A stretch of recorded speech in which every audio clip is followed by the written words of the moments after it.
This is a call for an uprising. Welcome to today's show.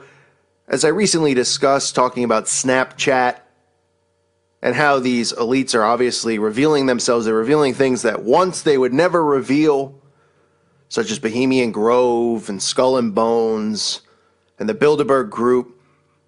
Now they're actually revealing all this stuff because they know there's so much information out there on it. And then, of course, using humor to deflect attention off of it, using sarcasm so that people out there get a good laugh about it and think people like us are crazy, because that's how mind control works. Well, the next day we have more of the same going on, this time reported in the Daily Mail UK, which is another rag publication, talking about Nicolas Cage, yes, the actor Nicolas Cage, and his links to the Illuminati. The article says links to the Illuminati, Masonic masters, and a corpse that was evicted a year after being buried, the story behind America's bizarre pyramid mausoleums, and even Nicolas Cage has one. Cage bought himself a plot in New Orleans in 2010 and had a 9-foot pyramid-shaped mausoleum built. Now you'll notice this around the country. If you want to try and identify, if you ever go to the cemetery, to pay respects to a lost loved one, so I don't think anyone listens to this channel is hanging out at cemeteries. I really hope they're not. You'll see a lot of these things. Now, you won't see gigantic 9-foot pyramids. That's pretty rare to see. But you'll see the obelisks, like I always talk about, above headstones, which usually will mean that a Mason was buried there. Now, not every single time. There's people that obviously don't have a clue that might like the obelisk for whatever bizarre reason. But this is Nicolas Cage, who's spending lots of his money to build a gigantic pyramid, which of course has to have something satanic written on it, right? The 9-foot pyramid has Omnia ab uno written on it, which means everything from one. I talk about that all the time if you listen to this channel regularly. One. That's what it's all about. Love and one. One everything. One gender, one race, one government, under one, quote-unquote, to them, God, which is Satan. But we know Satan is not God. Satan is scum. But that's who these people worship, and they show it in plain sight. And people see this and they go, oh, he's just a kooky actor. It says at the ripe old age of 46, Cage bought himself a pyramid, not just any pyramid, a mausoleum where he apparently plans to be buried after he dies. Theories and speculation abound about the unusual move. Some believe it's a nod to his film National Treasure. Well, of course, that's what the person who can't critically think would say. Oh, he spent all this money on it because it's just, National Treasure. It's about the Illuminati in a sense. I mean, it's so ridiculous how they can get away with this stuff. Make any excuse up and people go, oh yeah, that makes sense. It says other things, it's somewhere to store massive amounts of money, or that it symbolizes Cage membership of the Illuminati. Whatever the answer is, and Cage has never commented on it, one cemetery expert has said that Cage's purchase could mean that more pyramid-shaped mausoleums are on their way. So we'll see more of these popping up. The article goes on to try to explain the significance of the pyramid through Egyptian culture, trying to justify it like it's not bad, that it's normal. It's just, it's history, man. Just more nonsense covering up for these people. It goes on to say that Cage had the pyramid built in New Orleans St. Louis Cemetery, also the resting place of the famous voodoo queen, Maria Laveau. Oh, that must be a coincidence too. Voodoo, satanic, occultic. Not a surprise. It says residents weren't pleased about the pyramid being built in the already crowded cemetery, and some complained that he damaged or removed older mausoleums to make room. But the pyramid could almost be a consolation prize for Cage, who had lost his 2 New Orleans properties to foreclosure in 2009. One of these properties, the LaLure Mansion, is the most haunted house in New Orleans. There are accounts of slaves being tortured. This is a house that Nick Cage bought. Accounts of slaves being tortured, mutilated, chained to stoves, and chased off balconies at the LaLaurie Mansion, and to this day, it has been the site of several hauntings. When Cage bought the mansion and had it renovated, human remains were even found under the floorboards. Just normal everyday stuff, folks. It's like putting on HGTV. Oh, house hunters. Well, we're going to come into this house, but we have to do a renovation.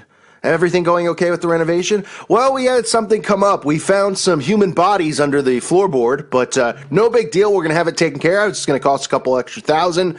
No big deal. Everything is going, going along accordingly, okay? Oh, sure. No big deal. Yeah. Huh? Guys got bodies under the floor. I mean, and people were just like, oh, yeah, that's normal. It's not a big deal. Back then, people were, this stuff was going on. Yeah. And then all of a sudden, it just stopped going on.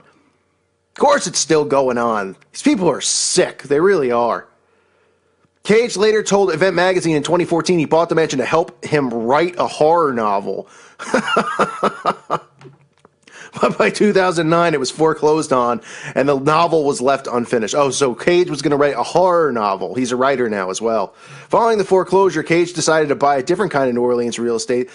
The last two grave plots in the city's most famous cemetery also where Delphine's remains are believed to be buried. Cage's future resting place isn't even your typical pyramid mausoleum. His name isn't on it, and it's marked only by the words Omni Abu Uno, however you say this nonsense. Over the entryway, the phrase means everything from one in Latin, like I said earlier. So here's Cage, and now the article goes on to show other famous quote-unquote Masons who have these pyramid-like mausoleums built around the world. Like this one in Santa Barbara. I mean, it's unbelievable. This stuff is all in plain sight, but then they water it down, right? Oh, he might have got it because National Treasure to pay homage to his movie. I mean, and people believe this stuff. Look at all of these pyramid, mausoleums around the world. And then you even read about some of these other guys. It gives us a little history lesson. I'll leave the link up for you to read yourself. I'm not going to read on and on about all of these guys like George W.P. Hunt, the first and longest running governor of Arizona, who also is a Freemason, who's buried in a gigantic pyramid. I mean, what do you think it means? People can't link the Freemasons to these powerful elites. You only have the pyramid on the back of the dollar bill, and then you only have the text that these Freemasons read. I mean, I don't understand how nobody could put one and one together. I guess people just like having their reality controlled, and they like being slaves to a system, a garbage BS system, which enslaves all of us and doesn't allow us to live freely. Doesn't allow you to, grow your own food on your own dirt. You got to use their dirt, their Monsanto crap. I mean, it's unbelievable. So they show you all of these pyramid mausoleums around the world as they continue to just reveal stuff like this, even though this is something that's out there for anyone to see.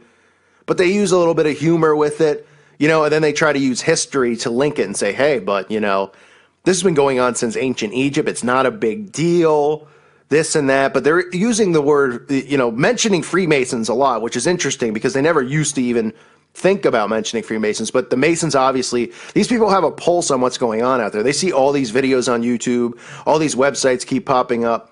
People are coming out and exposing the Freemasons and saying what they really are and what they're linked to, but then they use humor to say, oh, the Illuminati, it's a secret gang that Hollywood celebrities are a part of. And the masses out there eat it up. So it's no big deal, folks. Just wanted to point it out. This is headline news on the Daily Mail that this is even, they're even talking about. They obviously feel the need to discredit more and more of this stuff. So you're going to probably see more and more Illuminati, Freemason, skull and bones stuff in the mainstream media where they say, oh, conspiracy theorists are saying that these people are eating babies and stuff like that. And people will roll their eyes and go, these people are out of control, these conspiracy theorists, without researching it, without looking into it, without realizing that the reason that we're exposing is we're trying to help people and wake them up and get them out of this enslavement, get them to find salvation through Jesus Christ, because we live in a society which has completely turned Jesus Christ into a mockery. The mainstream media mocks Jesus with these false evangelists out there who talk and spew garbage about dreams and money and fortune, all this stuff that's the opposite of what Christ spoke. And then Christians get lukewarm in their faith because they buy into this agenda. So the job for me and the job for others out there, at least as far as I'm concerned, who are trying to do this, is to help people, wake them up, help them realize that Jesus Christ is the only answer. They need to get back into Scripture and realize this world that we live in is completely manipulated by them.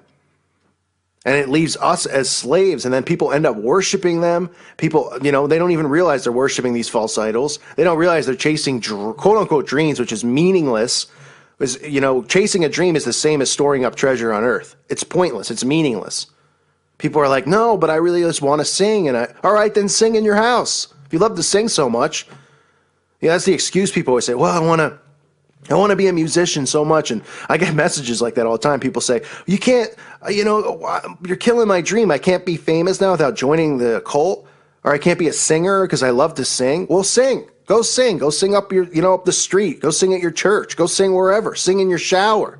If you love to sing so much, what do you you're only convincing yourself that you're doing it because you love it, but what? You want to be on TV, you want the money that comes with it. I mean, come on. This is all part of the mind control. People are in denial about it. Listen, we all had dreams at one point in time. I had dreams when I was a little kid and I bought into this nonsense. And you realize that it's worthless. It's meaningless. They want to keep distracting you. And they want you to be worshiping yourself. It's just what Facebook and all social media is about. People worshiping themselves. Self-empowerment. So again, I went a little off topic here. I just wanted to point this out. I mean, it's more and more, getting more unbelievable by the day how they're actually revealing a lot of this stuff. But like I said, you're constantly going to see it used with humor. And people's brains are just going to deflect the seriousness of this off of it because the article's not going to talk about the control and the power and child sacrifice and all that stuff, and link it to Crowley and link it to all of these people through time who have been Satanists and occultists. No, it's just going to be like, look, pyramid mausoleums. Oh, ha, ha, ha. It's not fun. It's not a big deal. A national treasure. He's doing it for that. And it's not the truth. It even says it right on there. Everything is one, right? This is all about one government, one religion, one world under Lucifer. That's what they want. I thank you for listening to today's show. God bless all of you and your families.